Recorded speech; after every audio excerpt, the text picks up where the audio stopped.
And just like that, it's another Friday morning. It's your boy Tommy D. 2 flights up from the kitchen in my attic, just below the roof of the house. That's what I say. I'm in the attic. And this is what we do. We come together, we bring nonprofit leaders here on the show, Philanthropy in Focus, as I like to say, to help them tell their story and amplify their message. And that's what I do here because as the nonprofit sector connector, I'm incredibly curious and I want to meet more leaders of nonprofit organizations and I want to be able to help them tell their stories so we can just continue to do this and continue to make the connections. And I believe that nonprofits change our world. And I used to say this back in the beginnings of the show, and now we're into the 200s now. But I used to say, I believe nonprofits change our world each and every day, right? Each and every moment of each and every day. And as we sit here, it is the year 2025, and what's terrible for me is that our nonprofits are being threatened as it leads to financing and funding. And how dare we not give our nonprofits what they need because they are the ones that are doing the important work. And if it wasn't for me building relationships and connecting, I wouldn't have guests on the show. So my new guest or my guest today is Dr. Latasha Wright from BioBus. Latasha, how are you this morning? What's going on? I'm doing well. Thanks for having me this morning. I'm so excited to have you here. I mean, like I was watching some videos earlier and I was just, videos about the organization, about BioBus, and there was a young woman there who was a junior scientist. And Mhm, she was talking about a video, and it was kind of a throwback because she had a COVID mask on while she was doing this video and things like that. And she talked mhm, about being a junior scientist, and she talked about like how this all happened was originally there was a purchase of a bus from Craigslist. So mhm. that to me is super intriguing, and I want to mess with everybody who's listening. And we're not even going to talk about purchasing that bus for a while. I really want to get into who are you? How did you get into the nonprofit world? How did you get into the world of science? Let's talk about you and your story. And then I promise everybody, we will get into BioBus. And apparently there was a bus bought off of Craigslist. And I'm a guy who loves to go on Craigslist. I got to be honest with you. There's always really cool stuff for sale on Craigslist, but I didn't know you could buy a bus. Anyway, gang, I'm just teasing about that. We'll talk about it later on. Latasha, tell us your story. Let's talk about that. Okay, we can start off with me first, but we definitely have to get down to bios. Promise you. I promise you. Uh, so I'm Natasha. I am the fifth youngest child, only girl of my mother and father. I was born in Mississippi, um, and I was a curious and precocious child, and I loved asking questions, and I was very curious. All of the things that a good scientist in training should be. I was definitely a why child. Why is this? Why is that? Why is that? Which is slightly annoying, but obviously, it helps you to build your character. Yeah, and it was just really fun to kind of grow up. I grew up in the country, and we did a lot. I did a lot of experimenting in the woods, going out in the woods and making like little potions and eating things that I shouldn't have eaten and eating grass, eating like honeysuckles and trying to figure out like what berries were edible and not edible. Well, Uh, that's a little dangerous. I think that's dangerous when because if you find out which one isn't edible, you might have a problem on your hands, right? you rub it on your hand and if there's a reaction, then that's normally not good. I was Well, doing experimenting. I see. The Hey, good scientists I do. dig it, man. I dig it. I'm, in different parts of my life, I was putting things in. I was eating things I shouldn't have been eating, and different things like that, for to see just what effect might happen. Gang, don't judge me. I'm just saying things that might have happened in an earlier part of my life. But Uh, honeysuckle, and but isn't that so cool? Like as a young person to go out and experience the environment and check things out, right? Like as adults, I don't think I speak for myself. Sometimes we don't get to play enough. And I think Yeah, what exactly. you're talking about, and you said a why child, and there's I'm a big Jim Morrison fan, Jim Morrison of the Doors, and there's a Doors cover band that plays out here in Long Island called Wild Child. And when you said you were a why child, I heard Wild Child for a second, but I maybe was Wild Child too. a little bit of both. Definitely. I love Definitely that. Wild Child. So you said you grew up in the country. So what's that look like? I mean, farm, country, mountains, like, It was like, like 2,000 people in the city. And like basically like, the neighborhood was like, maybe like 20 kids, feral kids. We wow. had it was the thing, where the parents were like, okay, go outside. I was a drinking hose water kind of kid. Right on. And then we only came in when the street lights started coming on. So I had Love four it. brothers to kind of like take care of me. So you have a Um, younger sister too, then? You said you're fifth? I'm the fifth. I only have four brothers, and I'm Oh, the okay. You're the fifth. Got it. Okay, cool. yeah, Wow. so I'm the youngest. That's So tough having four big brothers though, too, right? yeah, it's helpful, but they also like, didn't really want their sister around. I So I get it. had to I had to like hang tough with them. I bet. I bet. So And yeah, so I so want I to was hear more. definitely a tomboy. Yeah, I'm sure you were. Yeah, because there was a lot of that going on before you, so you probably just fell into some of that stuff for sure. Yeah, definitely. Tell me like about that exploring though. I want to stay on that because that to me, that experimentation, that exploration, right?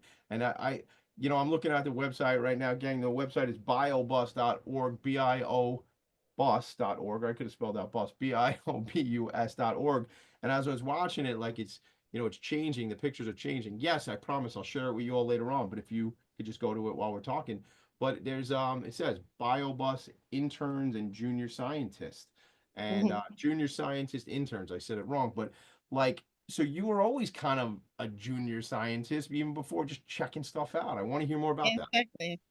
Yeah, I definitely was a, little scientist in training before, when I was a child.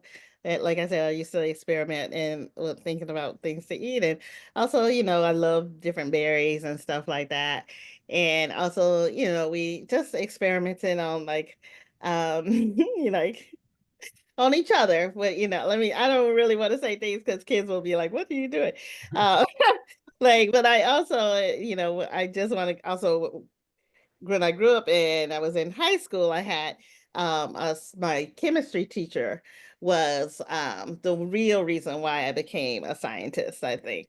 Love it. Because he was like very much like kind of eccentric and wild, and he was like, hey, let's do these crazy things. And I always like two things. Like I really love fire and I love blowing things up. Nice, So nice. Wow. he I mean, we're fortunate to have you here. We're fortunate to have you anywhere because you could have blown yourself up by now. I know. I really like. So he like, he like I chemistry really combined all of, allowed me to really take those passions and run with them. That's Uh, what stuff gets like kind of like really cool, like in science, from what I remember, and I think there's something about school because I have four children. My wife and I are raising our four kids, and I think sometimes it's a bummer when kids are just like, I don't want to go to school, man. I don't like school, and like I kind of remember that too. I remember parts of that. Whereas maybe if I didn't know it was school, I wouldn't have disliked it. You know what I'm trying to say is like, because I would like to, well, I would like to play with things and blow things up right now too, but like in a contained situation, right? Like I feel like a lot of people like fireworks and like stuff like that. And you see when you got the fire pit in the backyard and everybody wants to put stuff in the fire pit and play with the fire pit, right? Like it's dangerous, gang. Be careful, children. Don't just exactly. right. Be careful, please. Be careful with the bottle rockets. Yes, especially the firework. I don't even let like here in New York they're not legal anyhow, but like I always say, that always scares me because every year right away on July 4th, July 5th, we hear like somebody blew their hand off right away, like because everybody's messing around with stuff that they shouldn't be. But I think we got to be careful. So public service announcement: do not play with fireworks unless that is your profession and you are pyrotechnic, not pyromaniac. Okay, no judgment on mental health, but let's not play games with that stuff, right? So in playing, when you get to chemistry, so that's like what, maybe like freshman, sophomore year of high school, like that. What was it about this teacher that kind of challenged you and kind of got you, even more excited about the science? I think what like he made science fun, and he like, he would do things like sing the periodic table, sing like weird, like have like these like weird like thing. He just like he just let his freak flag kind of Love wave, that. and he was just kind of eccentric and crazy.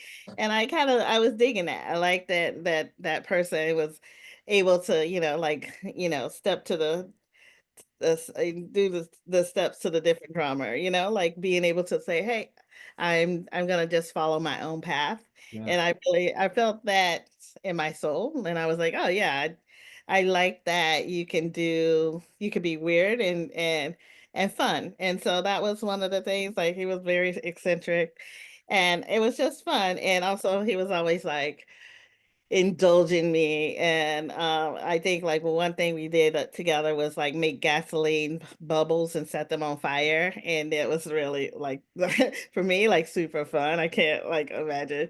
Like I'm pretty sure that you can't do that in New York City public schools. Yeah. But That this is you're back home in Mississippi when this is going on, right? Yeah. yes, exactly. This You is it. probably can't you probably can't light gasoline bubbles in Mississippi now, or maybe you still can, you Oh, think? well, who knows? So like yeah, this was the back in the Stone Ages, but yeah, it was just like so those are the kind of things. And I remember he would always be like, "Whatever you do, don't mix these two chemicals," and I would be like, ah, "Okay, mission granted." Do And so not push the red button. Do not push exactly. the red button, right? And so yes, and so then I would get my friends to distract him. So then I go in the back in the room and mix those two chemicals, and then get myself chemical burns. And he Oh, he brought like special creams just for me because because he I knew. myself chemical burns like every day we were there. Because Um, I wanted to see. You can't just tell me don't do this. You have to tell me I why. mean, I'm surprised like he didn't just realize by the first time not to say that anymore, because it sounds like I gotta it sounds like he was tempting you, but it's like funny because teachers and parents, adult people around kids can just give the trajectory of somebody's interest can change and be so impacted by just like one person like pouring into their curiosity, just showing them something different. I mean, like I see this man singing the periodic tables, like that's silly, right? Like I would remember that. You remember that. It resonated with you, right? Some kids maybe just weren't digging it, right? So they kind of just blew it off, but it was something that kind of lit a spark, if you will, huh? A little bit of fire. How about a little fire, Scarecrow? Like Yeah. from that movie. Definitely, that's it. And also, like I think as, a teenager, like being able to feel accepted Yeah. and being able to like say, "Oh, you're weird too. Yes, let's get weird together." Especially with an adult, it's like really, I think, a really great thing. I love that. That's so cool. So listen, kids, if there's fun things, like things can be fun. It might look, oh, like womp womp, like this is boring. No, no, no, it's not. There's so much cool stuff in school. And I tell you this, Latasha, good on you, like that it resonated with you. For me, I remember a lot of stuff. I was like, oh, this is boring or that's boring. I would love chemistry now. Not that I want to learn like all the stuff, but I want to like mix chemicals and see that blue fire and all that cool stuff. Like that to me, I think that stuff ends up being wasted. Not wasted, take that back. But like there's a time in your life when I try to tell my kids this, you can literally check out all sorts of stuff right now. I do check out all sorts of stuff, but I'm actually busy running a business and doing other things, right? Like before you have responsibility, playtime can be even better because it's just you got more of it, right? What do you think about that? Before we go to a break, just playtime. I think playtime is super important, even as an adult. Yes. It just opens up your creativity. I think being able to play, you then, and also playing with other people, because like it's you are like, oh, what about this, and then what about that?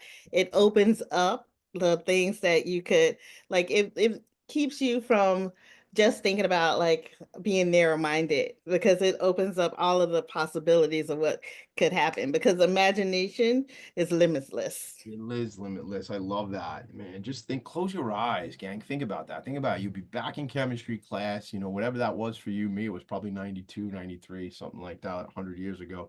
But like, wow, like had I been able to just go, wow, this is not boring. This is actually pretty cool, but I think there's something because it's school. Some people just go, oh, like it's school. So we're going to talk about that though, because what you all are doing with the bio bus and exposing young people to, and getting access to young people who may not have access to these types of programs and things like that. I keep looking away at the bio bus. This big old silver like Airstream, which is like not even, that's not the original, right? The original, we're going to talk about the original, but I'm going to share my screen when we go to break, gang. Latasha Wright, co-founder of this organization, is here with me. We're going to be back in a couple minutes. This is Philanthropy in Focus. Right back. Are you a conscious co-creator? Are you on a quest to raise your vibration and your consciousness? I'm Sam Leibowitz, your conscious consultant, and on my show, The Conscious Consultant Hour, Awakening Humanity, we will touch upon all these topics and more. Listen live at our new time on Thursdays at 12 noon Eastern Time. That's The Conscious Consultant Hour, Awakening Humanity, Thursdays 12 noon on talkradio.nyc. Are you a high-achieving, growth-oriented leader? Are you interested in developing your authentic leadership while creating a healthy, inclusive workplace? Hi, I'm Dr. Mira Brancu, host of The Hard Skills on talkradio.nyc at 5 p.m. Eastern on Tuesdays, where we discuss how leaders develop the hard skills needed to make a greater impact. We interview experts, have live coaching, and tackle these challenges.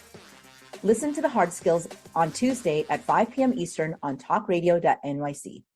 You're listening to Talk Radio NYC. Uplift, educate, empower.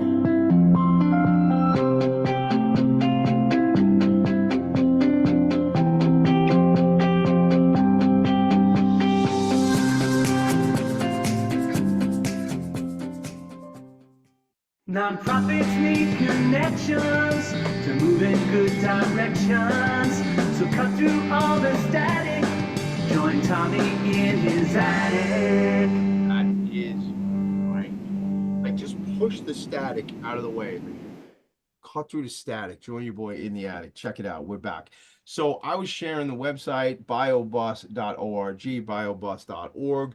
That Airstream, it reminds me of Matthew McConaughey, who I listen to Matthew McConaughey's book, Green Lights, great book. He actually read it to me. I mean, he read it on Audible, so I'm sure he read it to other people, but the day I was listening to it, I felt like he was reading it just to me. And having McConaughey read you the book is a good thing. But he lived in one of those Airstreams going around the country and stuff like that. But before we even get into the bus and the Airstream stuff like that, Dr. Wright, I want to understand. So you get this bug about science and you're digging it, and you're a junior scientist, honeysuckles to lighting things on fire. What is that? What's the journey from there, right? So you go through high school and things like that. When did you say, this is actually what I'm going to do? Like, this is where I want to be. What does that look like? Yeah, I think it's very interesting because I grew up in Mississippi on the coast, and there was really at that time Ingalls shipbuilding was now really important there, and there was a lot of Chevron and was there, and a lot of gas companies, and so a lot of people who I knew were scientists, they became engineers, and so I was like, oh, okay, I want to be an engineer too, because I was like, this seems like a pretty cushy job. I actually went to one of my friends, they go to engine take your friend to work day, and I was remember, oh, they took me out, they hung out at their desk and introduced me to a bunch of people. Then we went for lunch and then we came home. I was like, that's what you gotta do. Yeah, I want to do that. And I was like, this is legit kush. I want that. But then I went to college, and I got there early because I'm an early person. And then I was like, oh, let me tour the science department. And then I started talking to a teacher there, and they were like, "Hey, what do you want to do?" And I was like, I don't know, maybe biochemistry, blah, blah, blah, getting into it.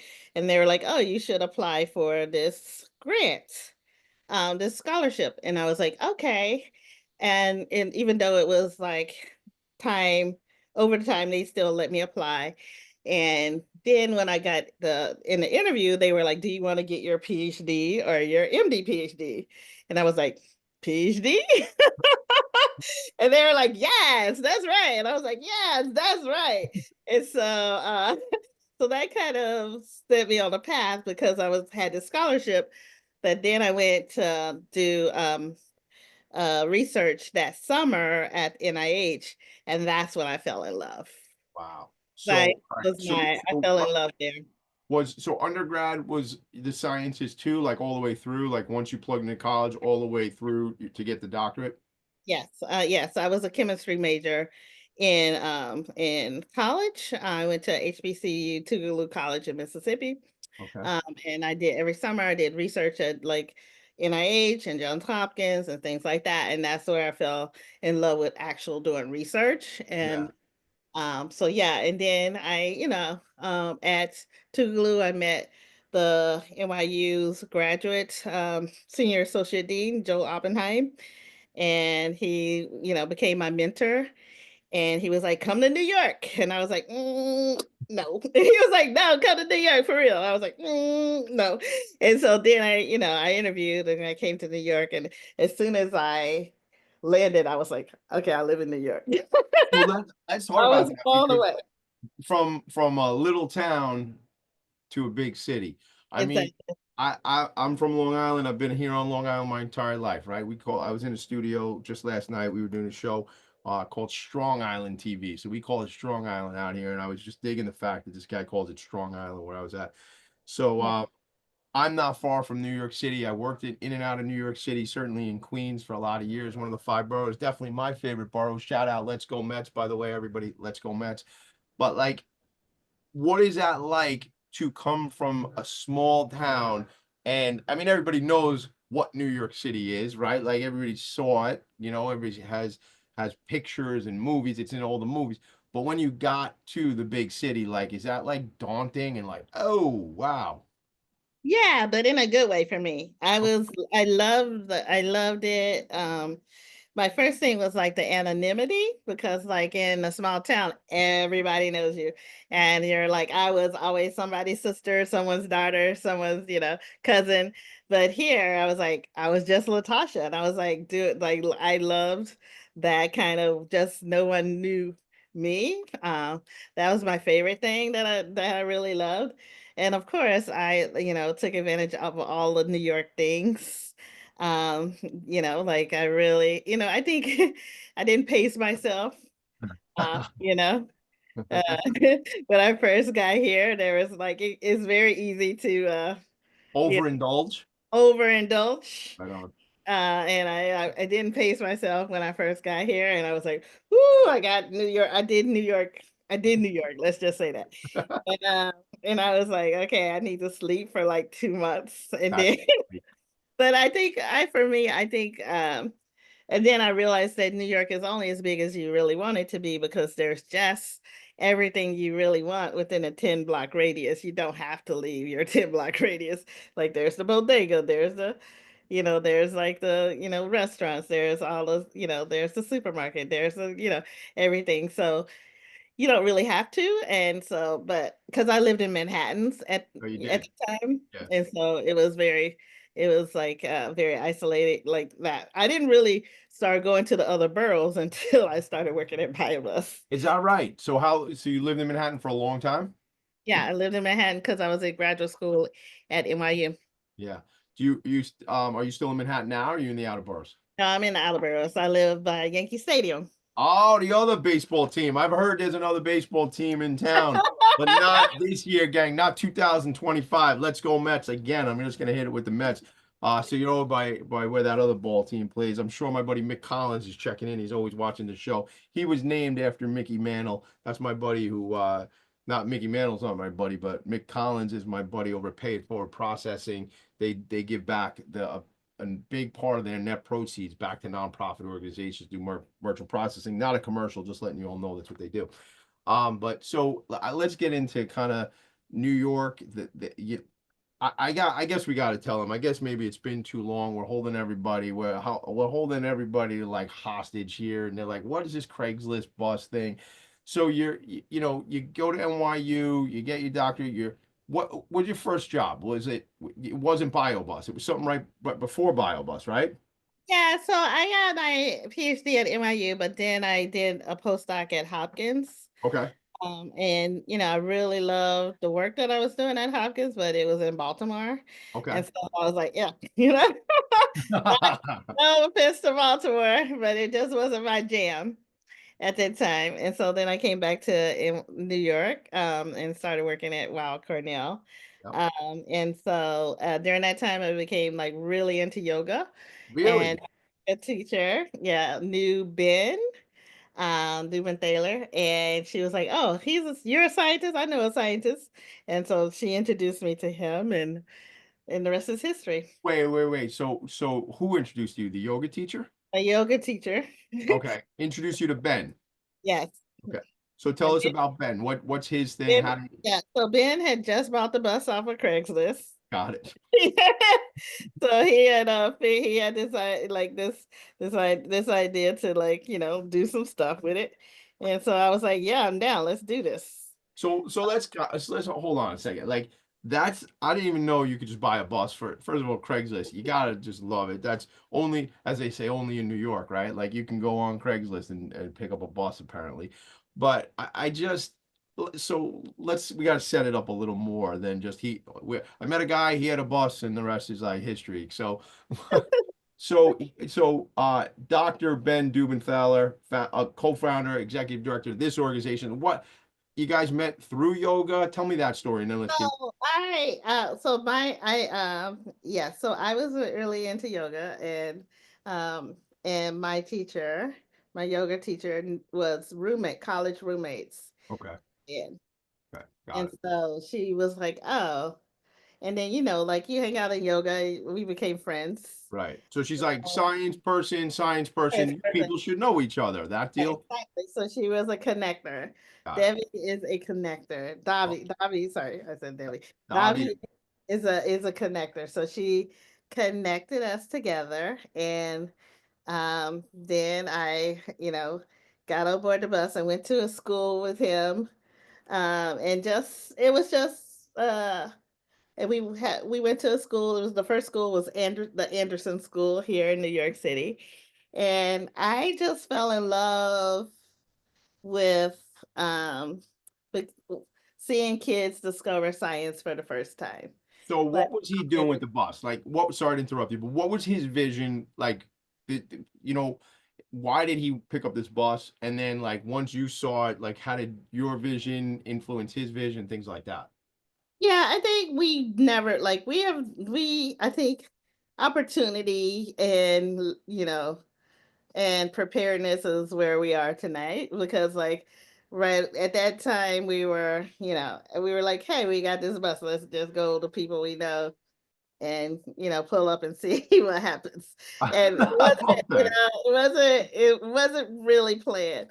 We were just kind of like, oh, we want to democratize science, and we want to bring science to the people, because we know that science is thought of as only being able to happen in these big institutions, and we wanted to be able to say, hey, anybody can use these really high-tech instruments. They just cost a lot of money, but they're really simple to use. But we wanted to give people access to this so that they can feel like they can do it. And also to let them know that science is everywhere. It's not just in NYU, it's not just in Columbia, it's not just in these big institutions where tons of things are happening. Not that science isn't happening or legitimate, but cooking is science, getting your nails done is science, getting your hair straightened or permed is science. Sure. So those are things that's science as well. And and so being able to like do ecology, discovering the world around you. And so what we did was like we would go and even pick up puddle water outside of their school and just see how much life is in the puddle. And Yeah. so people could see like this is the first time that kids are seeing bacteria, kids are seeing like all of these things, and being able to see, like, most kids will be like, oh my God, it's like a whole city in Yeah. a drop of water. And like being able to have the respect of like that life is not just the thing that you see, but there's like a whole level of life that's existing all around us and in the microscopic level.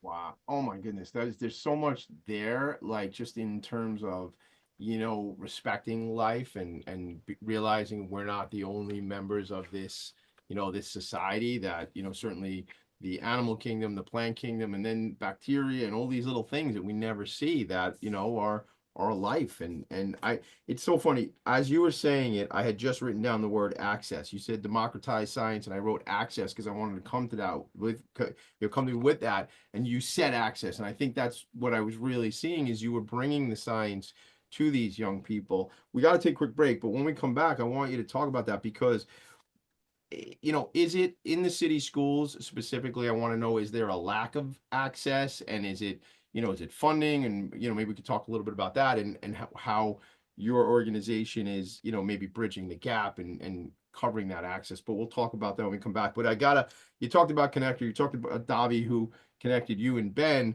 but I got a shout out to Ambika Kadzis, who is Ambika is the one who connected you and me, and I only know her for like a month and a half, right? Like I met her through the Bayside Business Association where I'm on the board. We hit it off. We did like a one-on-one, and she's like, Tommy D, you need to know BioBus. You need to know Natasha. She put together a LinkedIn connection, and then from there on, now here's where we're at. So, gang, I might be the nonprofit sector connector, but I can't be a connector if other people aren't looking out for me. So lean in, make those connections, make those relationships. Natasha, we'll take a quick break. We'll be right back. How's that?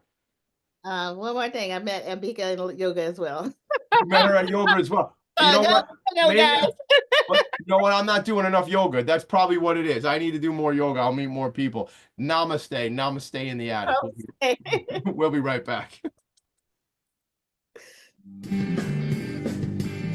Hey everybody, it's Tommy D, the nonprofit sector connector, coming at you from my attic. Each week here on talkradio.nyc, I host the program Philanthropy in Focus. Nonprofits impact us each and every day, and it's my focus to help them amplify their message and tell their story. Listen each week at 10 a.m. Eastern Standard Time until 11 a.m. Eastern Standard Time, right here on talkradio.nyc. Hi, I'm Linda Marsanico. The A Train to Sedona is a memoir about my journey to love and compassion. It's also the name of my new broadcast on Wednesdays at 12 noon. When we are spiritual, we embrace possibilities and ideas, which strengthen our mind, body, spirit, health, and wisdom. On the A Train to Sedona broadcast, I plan to interview guests who embrace these expansive practices. Join us on Wednesdays at 12 noon on Talk Radio New York City. You're listening to Talk Radio NYC at www.talkradio.nyc. Now broadcasting 24 hours a day.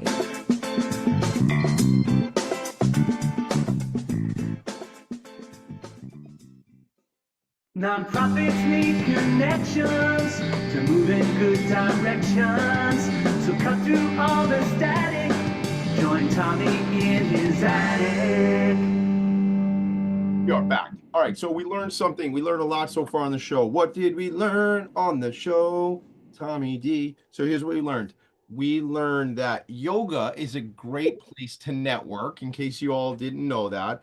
Not only is my friend Dr. Wright a Y child, but she's a wild child, and me too. I can relate to that. Shout out all my wild children. And I love what you said earlier, actually, in like that first segment, talking about that chemistry teacher let his freak flag fly. Yo, be who you are, gang. If any time in history, this is the time to make sure you are being authentic.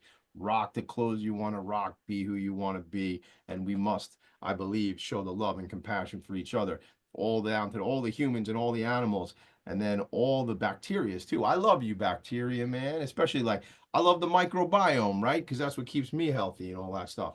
So I gotta point this out. So I did not, no, I thought of this the other day because I realized that I have seen the bio bus and there is, or there was, and I just pulled up the website. So on the website, I was sharing it while we were at break, and under the partnership tab on the website, second one down is Costa Constantinidis, my buddy who is over at Variety Boys and Girls Club of Queens. And I saw Costa just the other day, and there was a bio bus, or maybe there is a bio bus in the parking lot of the Variety Boys and Girls Club out there, right?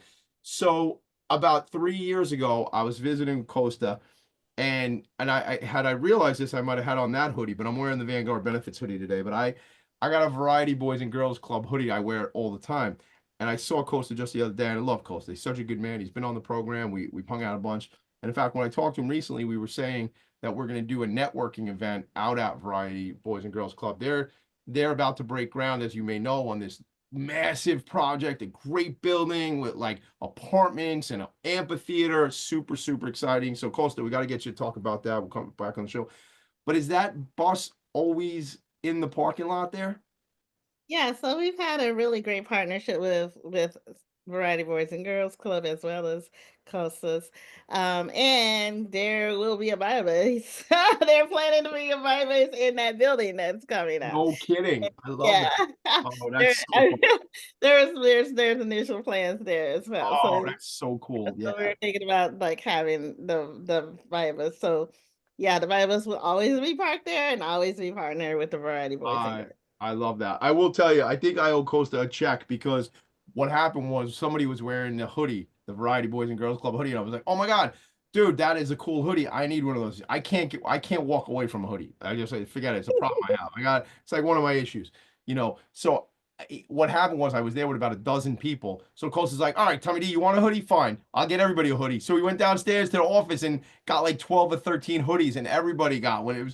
It was like, It was so nice. it was so nice. It was like that Oprah thing when she's like, "You get a hoodie, You get a a hoodie." And it's like I know about that because I always try to get a hoodie. That's why I try to get my hands on a hoodie as much as I can. But it's these type of partnerships. Like, let's talk about that because I asked before we went to a break. We talked about access, and I asked you, you know, like, what does it look like? Is there not enough science programming in schools? But it's also how you partner up with other nonprofits. Let's talk about that, please. Yeah, I think like there, you know, there that's a good question. We don't see ourselves as replacing the science in school. We see ourselves as augmenting the science that's in school.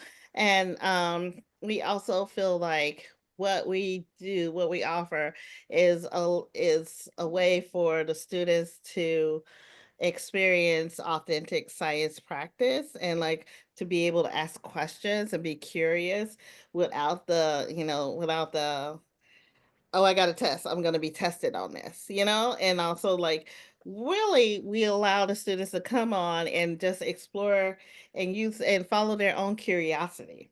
So that's really the difference. Like like we can have like, we can go to a school and see every sixth grade, but every class is going to be different because you'll have different kids come on and they'll be different. They'll be curious about different things. And so we are there to like really take that curiosity and have it go. If you want to talk about poop, let's talk about poop. If you want to say, does this thing sleep? Well, let's think about what experiments would we do for it to determine if it sleeps? Yeah. Like, does it feel pain? No. Why do you think that? Why does, like, and those things are questions that people, that the kids want to know. And so like, we'll talk about, well, no, there's no topic that's off the table. And I think that that's what I feel like, not to blame, teachers, but like teachers have a lot of kids and they're trying to, they have to do all of these assessments and everything. But sometimes it's just nice to have a space where you can just explore. Yeah, And I that's love what we that. do. It's like offer that alternative space where you can explore and see yourself differently. And also one other thing, sorry to cut you off. One other thing is that like the teachers can see the kids in a different light as well. We see that all the time. So there's a lot there. I love that last piece. Obviously, see the kids in a different light, and you can see, wow, that really gets Johnny or Susie fired up. That curiosity. Now I can plug that into them in the classroom, right? So that's super cool. That might be a kid, a young person who wasn't really digging the lesson plan, but all of a sudden, you stay looking at bacteria or something that's curious to them and fun to them, then the teacher can do that. And I guess, I love the augmented piece because, the teacher has a curriculum, right?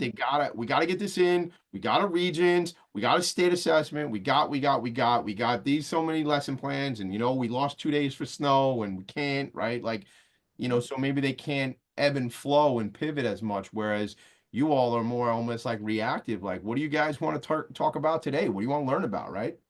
Like, That's really cool. so that's what we are, and that we call ourselves like the fun auntie, So we can go there and have like it's all about like really creating a fun inclusive background, so that like a fun inclusive space where the kids can feel like they belong in science, and that's important.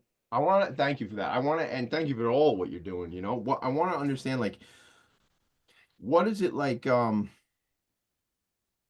have you seen, like, give just like an anecdote about a young person or a teacher for that matter that, a story that they've been impacted, like, might have been somebody who was like not really plugged into science or wasn't really digging school or just, and all of a sudden, I mean, how many years has it been since this is going on? 15, How many? 15, 15. Okay. So there's I have a couple. So you have a couple. So I have a there's couple. there's stories of kids who like are now adults and like might be Yeah. scientists at the adult level. So talk about that stuff. Yeah. Okay, so we first after we first started, we had a bus for like about 5 or 6 years, and then we started our community lab in the Lower East Side. And then I started doing summer camp. And the summer camp application was from this kid. Well, the mom filled it out, right? And she was like, I'm gonna name the kid. I don't want to Yeah. call anybody. I'm gonna name the kid Randy. And she was like, every day I asked Randy, how was school? And he was like, and every day he said it sucked. Oh. And then this is one day she was asked Randy, how was school? And he was like, it was amazing. The bio bus was there and we did these things. And and then he kept talking about how great that day in school was. So she was like, I want to sign him up for summer camp for with you guys. And so then, he came to summer camp. He was so great. He fell in love. He was definitely a wonderful little kid. And we had such a good time with him. And he was like, I want to come back. And then, so he was 10 years old at that time. And then, he came back every summer until he became 13. And then we moved up to Harlem, and so then he became one of our interns. Wow. So he became like our high school intern, and so he started doing research with us and stuff like that. And so now, he's in college and studying science. Oh my God, that's incredible. So like, like what the ripple effect is, it's infinite really, because like in that scenario, there's a young boy who wasn't digging school at all, and you turn his whole world around because he got into some. See, and I try to say this to my own children, because that reaction that you're talking about, like school sucked, is unfortunately a reaction that I think a lot of parents hear from their kids when they say, "How was your day?" And it was boring, or what'd you do today? Nothing. You've been gone for 8 hours, like nothing the whole day. Wow, that's kind of beat, man. If you really did nothing, and I know they didn't do it. I know they did stuff. I know that they did not do nothing. Well, that's a double negative. I'm confused. Did not do nothing. Yeah. So, but they did stuff. This is not a grammar lesson. This is science. We're talking about science today. Science. We don't need to learn how to speak on this show. But like, what's the ripple effect for Randy? How like Randy's now, studying science at a higher level, but because it's not just about him, it's about how many people will now be impacted by him, and this continues. That's why I say that stuff is really truly infinite, going to go on forever. That's true. Yes, true. I think that's true. And like a lot of the good thing about like our programs is that we also have a lot of public events. So like not the parents can come in while and see their kid. And another thing that, another story was we had this one intern um and she wanted to be a neuroscientist. And she went home and told her mom that she wanted to be a neuroscientist, and her mom was like, we don't know any Latina neuroscientists, so you need to pick something else. And then we have this thing called Science Happy Hour, where we get like scientists to come and talk about what their work, while our interns also, present their work as well. And the mom came, and it happened to be a Latina neuroscientist. And the mom was like, oh, now we can see. So she told her, yeah, you can be a Latina neuroscientist. And she was like, now this is like, so that kind of thing is like changing, it's changing whole families and the whole perception of science as well. 100%, right? Hashtag representation, right? Like you got to see people who look like us. And if you don't see people who look like you can't see yourself in that space. So again, that to me, infinite, right? That ripple effect goes on. Now that family, the mom, the whole thing, now they change their perspective, right? So that's why, and many of us realize how important it is to have representation, and so young people can see people who look like them doing anything, because that's really what we can do on this planet, is anything. You just got to see other people that you can relate to that are doing that. All right, so we're gonna take a final break. When we come back, what we always do, this is sort of like the lightning round of the show. Dr. Wright, here's what we do. This is the lightning round, but this is like thing where what's coming up for the organization, how can we help? You have a list of incredible partners. Maybe there's other partners you want to connect with in the city or outside the city, or whatever. By the way, is this strictly a city program? Do you come out to Nassau, Suffolk County, or strictly in Yeah, the we do come out. Yeah, Nassau, Suffolk. Yeah, we've done a lot of in Wine Dance. We've All done a right, lot there. And so got we it. partners with Stony Brook as well. Yeah, Good. so we do stuff along that island all the time. All right, good. Well, I want to come out and check out the bio bus. We'll talk about that later on. So when we come back later, I want to talk about what's upcoming, how can we help, what do you need, that sort of stuff. How's that sound? Mhm. We will Sounds be great. right back. Were you an essential worker during the pandemic? If you needed to learn stages of epilepsy, did you depend on advocates? Did you use new innovations to cope with mental and neurological issues? Maintaining high quality of life and keeping good mental health are what we all strive for. I'm Frank R. Harrison, host of Frank About Health, and each week top healthcare influencers, professionals, and innovators answer these questions and more. Stay tuned on Thursdays at 5 p.m. on talkradio.nyc, and I will continue to be frank about health with all of you. Are you a conscious co-creator? Are you on a quest to raise your vibration and your consciousness?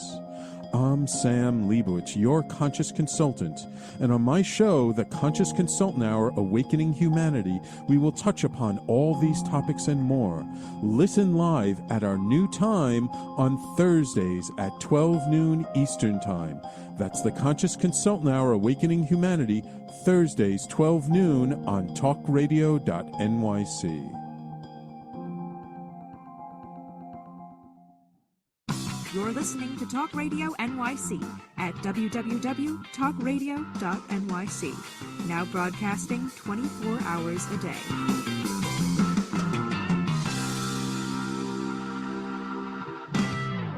Nonprofits need connections to move in good directions. So cut through all the static. Join Tommy in his attic. Back. I want to point out one other thing, Dr. Wright, before we go, Latasha, before we move on to what I asked you before the break. 80% of our staff, this is right off the website, gang, 80% of our staff are from groups underrepresented in STEM fields, an important factor in inspiring the primarily Black, Hispanic, and female students with whom we work. So again, that goes to representation, right? It's bringing access to people who may not see this as a career or as an opportunity for them, correct? Mm-hmm. Yeah, definitely. You got to see it to believe it. You got to see it to believe it. I love that. Tell me what's coming up for the organization. Do you have a gala? Do you have an event? Like, how can we plug in? And also, what do you need if there's certain things out there? Yeah, so we have a lot of public events this week because it's Brain Awareness Week.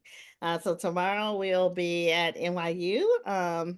NYU downtown doing events. So if you go to biobus.org/events, you'll see all of the events that's happening. And Saturday we have 2 events. One is at our Harlem Biobase, and the other one is at 125th Street and Adam Clayton Powell. You can catch me there.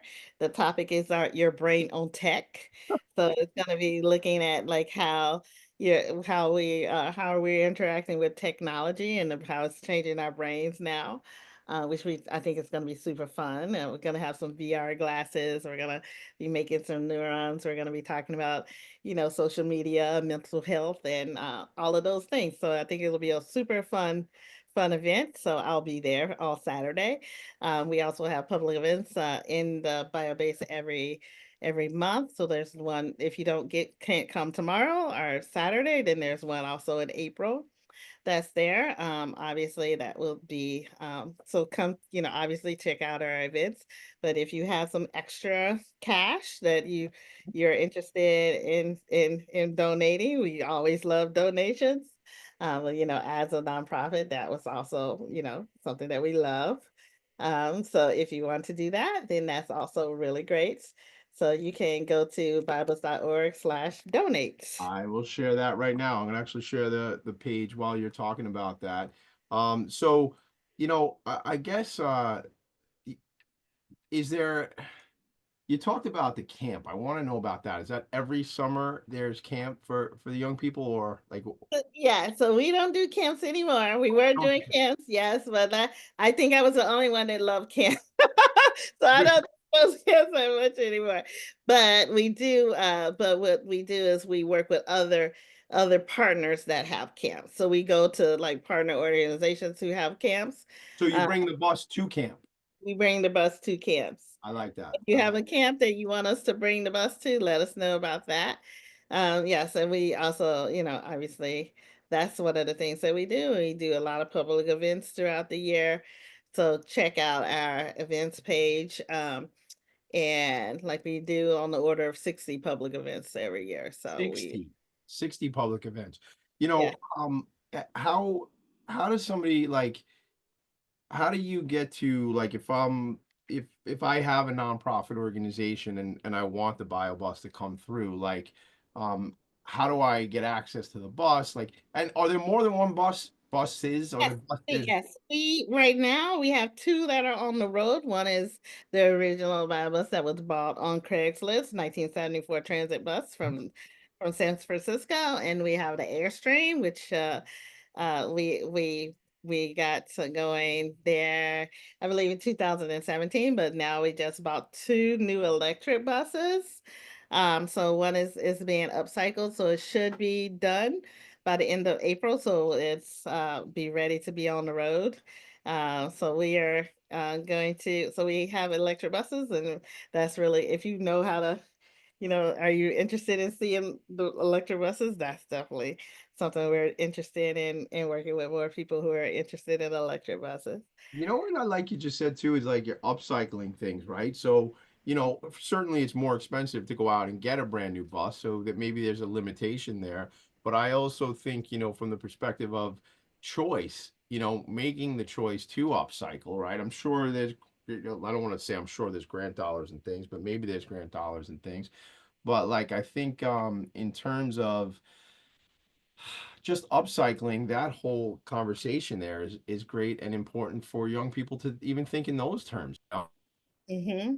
Yeah, these buses were on the road, and they were San Francisco transit buses, the electric buses, and so they're now I think 3 years old at this point. So yeah, it's good to take stuff that is still really good and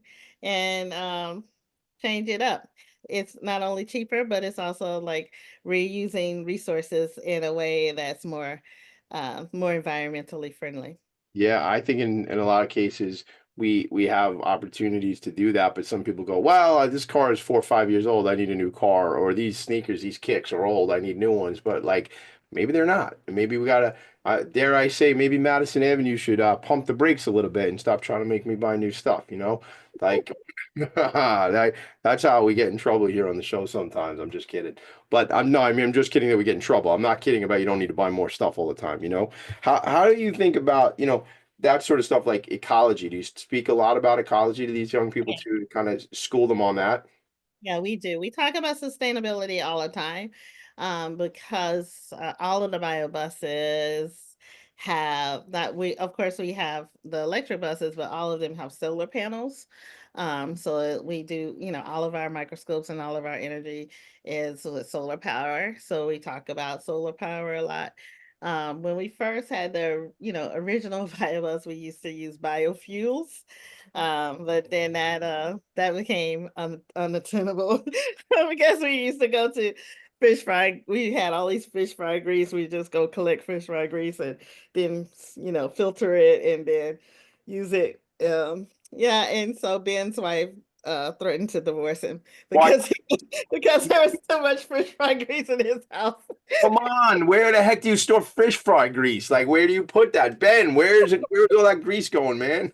It was all in their house, and she was like, I can't handle my house being smelling like French fries. And so we had to, for the sake of his marriage, we decided to.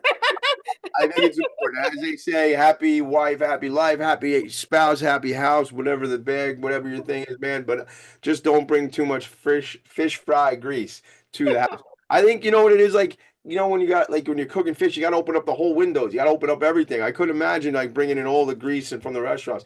It reminds me of like, Back to the Future when Doc like comes back from the future and Doc Brown and he's picking up all the garbage and he's taking like banana peels and all sorts of garbage and just like tossing it into to make the the DeLorean go and they fly in and everything. Anyway, I get crazy. I get confused. But like there's a little signs right there, just learning about fish fry grease that you can actually power a bus with that. Who knew? I didn't.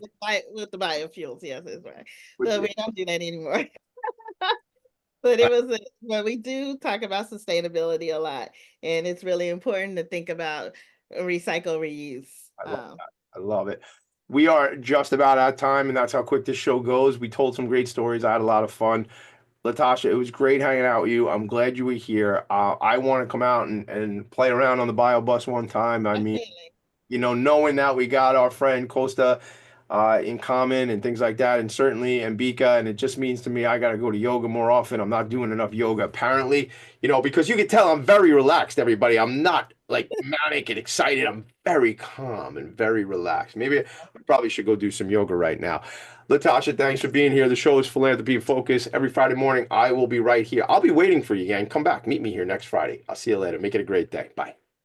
Nonprofits need connections to move in good directions. So cut through all the static. Join Tommy in his attic.